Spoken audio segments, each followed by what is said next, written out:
Tender అసలు నువ్వు మంత్రిగా ఉన్న శాఖల టెండర్ లేకుండా నేను ఇంతకుముందు కూడా అడిగిన ₹1,00,000 టెండర్ వేయాలన్నా ఖచ్చితంగా ఈ ప్రొక్యూర్లో పిలవాలి. ఈ ప్రొక్యూర్ లేకుండా డైరెక్ట్ ఇచ్చేసిండా? డైరెక్ట్ ఎట్లా ఇస్తావు? గ్రీన్ కో డైరెక్ట్ ఎట్లా ఇస్తావు? ఏం సంబంధం నీకు?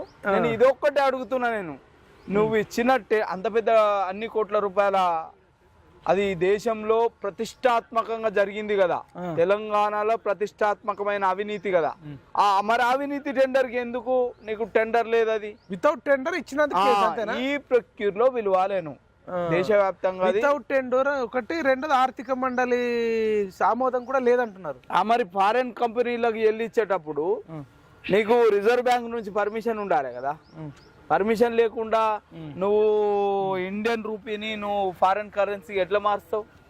ఎట్లా పోయినా ఆడికి సమాధానాలు గవ్వే అడుగుతున్నారు.